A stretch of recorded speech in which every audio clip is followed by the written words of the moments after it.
Hello everyone, welcome to channel learn with ease.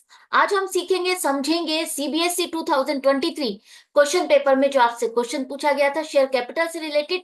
इसे आप कैसे सॉल्व करोगे, प्रेजेंट करोगे, सब कुछ समझना है तो मेरे साथ एंड तक बने रहना।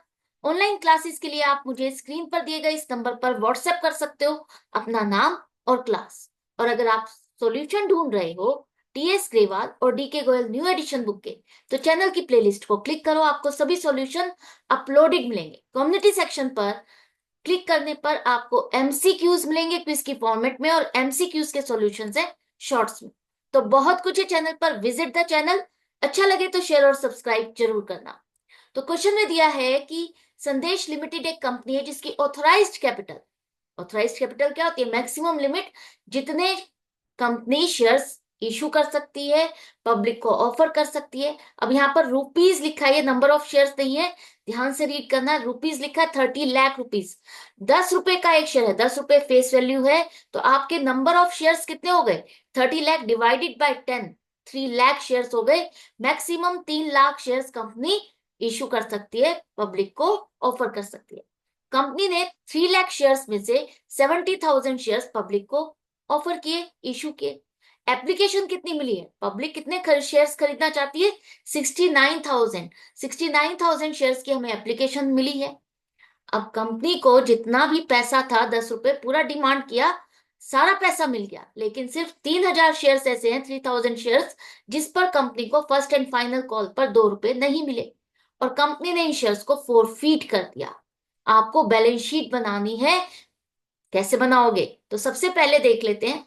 आपको ये पता है कि मेन पेज आपका दूसरा है, उससे पहले नोट्स टू अकाउंट में आपको वर्किंग करनी होती है। मेन पेज पहले बनता है, नोट्स टू अकाउंट उसके पीछे बनता है, लेकिन वर्किंग आपको यहां पर करनी है। यहां से आपको फिगर उठा करके मेन पेज पर लेके जाना है। तो नोट्स टू अकाउंट में सबसे पहले आपकी आएगी ऑथराइज्ड कैपिटल।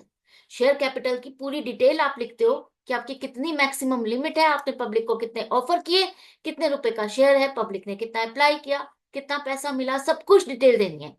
तो शेयर कैपिटल, ऑथराइज्ड कैपिटल। अब 30 लाख रुपीज आपकी ऑथराइज्ड कैपिटल है। जैसा कि मैंने कहा था, आपको नंबर ऑफ शेयर्स कैलकुलेट करने होंगे। तो 10 रुपए फेस वैल्यू का एक शेयर है, तो 3 लाख इक्विटी शेयर्स हो गए आपके। तो 3 lakh equity shares of rupees 10 each, 30 lakh rupees authorised capital है। अब इसमें से पब्लिक को हमने कितने ऑफर किए, वो हो जाती है आपकी इशूड कैपिटल। तो इशूड कैपिटल में 70,000 शेयर्स आपने इशू किए, ऑफर किए 10 रुपए का, तो आपकी इशूड कैपिटल हो गई 7 लाख रुपीज। नेक्स्ट आपका आएगा सब्सक्राइब कैपिटल। मतलब अब कंपनी ने कितने शेयर्स अलॉट किए, पब्लिक ने कितना अप्लाई किया और कंपनी ने कितने शेयर्स अलॉट किए। तो सब्सक्राइब कैपिटल में आपकी दो कैटेगरी आती है, याद होगा आपको। एक होती है फुल्ली पेड अप और दूसरी होती है नॉट फुल्ली पेड अप। तो सबसे पहले देखो, यहां पर हमारे 69,000 शेयर्स पर आपको एप्लीकेशन मिली। आपने ऑफर तो 70,000 किए थे, लेकिन अगर आपको एप्लीकेशन 69,000 शेयर्स की मिली है, तो आप इतने ही शेयर्स अलॉट करोगे, राइट?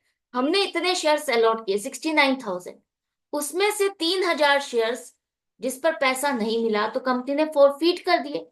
तो बाकी कितने शेयर्स बचे? 66,000 शेयर्स। और जिस पर आपको पूरा पैसा मिला है, 66,000 शेयर्स ऐसे हैं जिस पर 10 रुपए कंपनी ने डिमांड किए और शेयर होल्डर ने भी 10 रुपए पूरे पे किए। तो ये आपकी कैटेगरी हो जाएगी subscribe and fully paid up. तो 66,000 equity shares of rupees 10 each, 6,60,000। अब नॉट फुल्ली पेड अप में आपका कुछ भी नहीं आएगा, गलती मत करना। यहां पर आपको 2 रुपए मिले नहीं है इस शेयर्स पर, बिल्कुल सही बात है, लेकिन इन शेयर्स को कंपनी ने फोरफीट कर दिया है, कैंसिल कर दिया है। अब ये शेयर्स कंपनी के नहीं है, तो फोरफिटेड अकाउंट लेकिन जरूर आएगा, क्योंकि पहले वाले शेयर होल्डर से जो भी पैसा कंपनी को मिलता है वो कंपनी रिफंड नहीं करती। तो पहले वाले शेयर होल्डर से अगर सिर्फ आपको लास्ट के 2 रुपए नहीं मिले, इसका मतलब 10 रुपए में से 8 रुपए तो उसने पे किए। तो 3,000 शेयर्स पर 8 रुपीज जो आपको मिले वो आपने फोरफिटेड अकाउंट में क्रेडिट किए थे, तो वही अकाउंट आपको यहाँ पर शो करना है। तो forfeited share account 3,000 shares multiplied by 8, 24,000 total आपकी शेयर कैपिटल हो जाएगी 6,84,000। तो ये था क्वेश्चन, आई होप समझ में आ गया किस तरह से डायरेक्ट कैलकुलेशन करनी है, जर्नल एंट्रीज के बिना आप कैसे फाइंड करोगे, सब कुछ समझ में आता जा रहा है। तो अच्छा है, बहुत अच्छा है, रिवीजन अच्छा चल रहा है, प्रैक्टिस जोरों से चल रही है और नंबर पूरे पक्के हैं। तो इसी तरह से लगे रहो, सीखते रहो। मिलते हैं नेक्स्ट वीडियो में नेक्स्ट क्वेश्चन के साथ। Good bye and take care.